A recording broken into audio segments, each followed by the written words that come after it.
you don't understand a word I'm saying, but if you'll just get back on the table, I can fix this.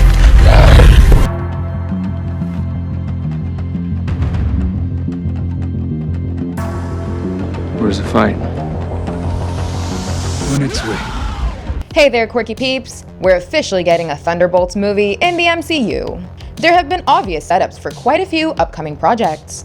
For instance, a London-based team is coming into the mix with Black Knight, Blade, Sure you're ready for that, Mr. Whitman?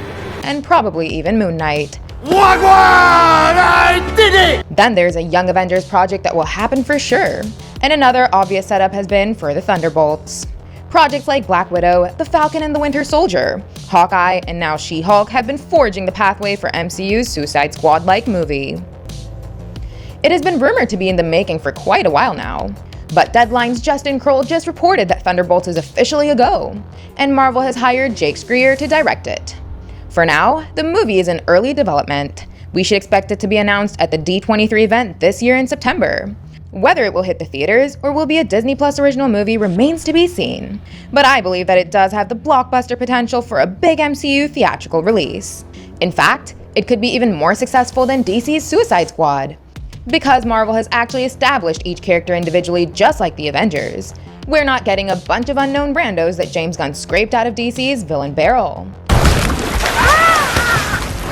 Did anyone check on where the weasel could swim? All Thunderbolts members will be familiar.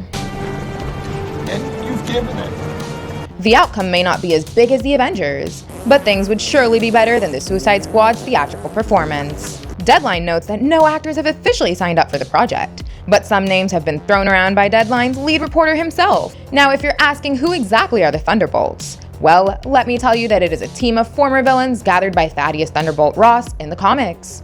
And he may have been doing that in the MCU as well. How do you feel? Pissed off, I'm ready for round 3. But Thunderbolt Ross probably would not return to appear in the movie because, sadly, veteran actor William Hurt passed away recently. And he seems to be getting the same kind of respect from Marvel that Chadwick Boseman got. Secretary Ross has a Congressional Medal of Honor, which is one more than you have. According to another reliable Hollywood scooper, Grace Randolph, Secretary Ross will not be recast. So his character would somehow be retired or perhaps killed off screen. All over it.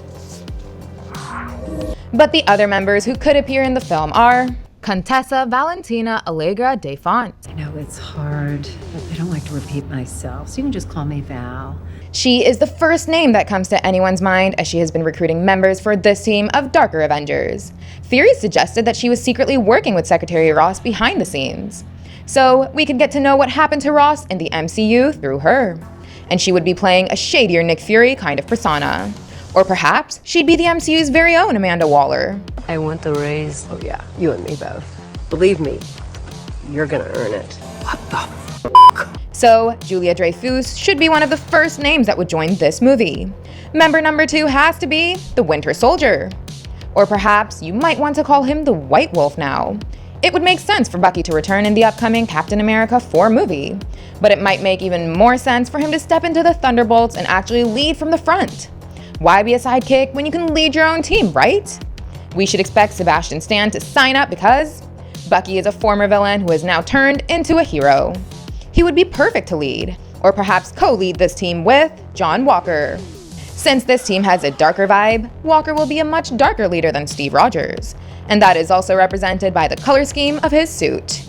He'd be willing to take the kind of hard decisions that Steve would not have taken. You saw what happened. You know what I had to do. I killed him because I had to. He killed Lamar! But it will be interesting to see how he will work with Baron Zemo. As of now, Zemo is locked up at the raft, which has been under the control of Ross. So he'll probably be added to the team by Ross himself. He could act as the master tactician of this team.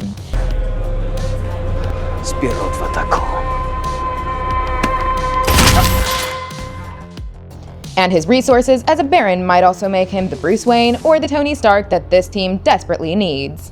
While Walker might still find it easier to work with Zemo, it may not be as simple the other way around. Zemo hates super soldiers, and all super people in general. He had those other flag smashers killed through his Russian butler. So he may have a problem working with a team of super people because of what happened to his family in Age of Ultron. Let's see what changes his mind. For the next candidate, we have Yelena Belova. Ugh, that was disgusting. After the Falcon and the Winter Soldier, Val showed up in the post-credit scene of Black Widow. It revealed that Yelena had been working for Val for quite a while. You're not supposed to be bothering me on my holiday time, Valentina. And it was Val who also sent her after Clint Barton. Maybe you'd like a shot at the man responsible for your sister's death. So now that she's done with her Hawkeye mission, she could assemble with a team that both Val and Ross have been recruiting. I'm sorry. Florence Pugh's beloved character would obviously be the team's Black Widow replacement. And along with her, we could see the likes of Taskmaster. Black Widow gave us a big twist on Taskmaster's identity. Instead of Rick Mason or Tony Masters from the comics, Antonia Dreykov turned out to be the MCU's Taskmaster. She was finally freed of her father's control. Is he gone? But it has been 8 years since that happened in MCU's timeline. Throughout her life, Antonia had been fighting for her father under chemical subjugation. She had a chip in her head, and even though she was aware of what was happening around her, she had no control over her life. She was used as a weapon, and all she knows till now is how to fight. Now, in these 8 years since the events of Black Widow, she may have gone on to have a normal life, but I believe that she would have found it strange. She might have even struggled with her newly found peace, just like Bucky struggled in the Falcon and the Winter Soldier. And that could have brought her back into the fighting game. So, there's a chance that Val would have already recruited her along with Yelena. And she may have been on a few missions of her own between the events of Black Widow and the present-day MCU. After her, we could see the Abomination. Emil Blonsky has been locked up in a cell ever since The Incredible Hulk. He recently came back in a cage match against Wong and Shang-Chi. And now he'd play a crucial role in She-Hulk as Jennifer Walters is going to fight his case. But since Blonsky may have been under Secretary Ross's supervision, he would become a Hulk replacement of the Thunderbolts team by default. For the next candidate we have, Ghost. The fate of Ava Starr after Ant-Man and the Wasp is still a mystery. She was in need of quantum energy, but Scott's mission to retrieve the quantum particles failed as he ended up in the future. Ah, very funny. Hank, quit screwing around. You told me yourself not to screw around. So, Ava never got those quantum particles, but I'm assuming that Bill Foster would have helped her in some way. We should get some clarity upon this in Ant-Man and the Wasp: Quantumania. But she'd also be a perfect fit for the squad, being a former villain. She's basically like Taskmaster, since she was also used as a weapon by S.H.I.E.L.D. throughout her life. After her, the final member I want to add to this list is Justin Hammer. The last time we saw Hammer, he was in prison. But I believe that he might return in Armor Wars. Tony predicted that it might take over a decade for Hammer Industries to be able to replicate his technology. And guess what? It has been 14 years since Tony said that. So when Hammer returns in Armor Wars, he might have his own Iron Man-esque suits. And that could make him a contender for the Thunderbolts as well. He could become the team's tech guy. Marvel could certainly look at this movie to become a potential franchise. Just like they started off with 6 Avengers, they could start off with the squad that I just mentioned. And as we get a sequel, a few more characters could be added into the mix. One of them could be Agatha Harkness. After all, she would also be on her redemption arc through her own series called Agatha House of Harkness. So she could be a replacement for Wanda and Doctor Strange in the team. White Vision is another character who would be a perfect fit. I really wanted to see Red Hulk as well. But since Thunderbolt Ross may not be recast, maybe we should let go of our dreams to see the Red Hulk in the MCU. Anyway, since this is the first film of the franchise, we don't want to be overwhelmed. And all characters should get enough screen time. So maybe just 7 or 8 characters would be fine to start things off, and more could be added later. The villain of this movie could be someone like the leader. Samuel Stearns has been absent since The Incredible Hulk, so this big-headed villain could have been scheming behind the scenes till now. And now as he would step out of the shadows, Val would deploy her Thunderbolts team to take him down. Who else do you think could be added to the Thunderbolts? Let us know in the comments, and smash those like and subscribe buttons if you enjoyed the video.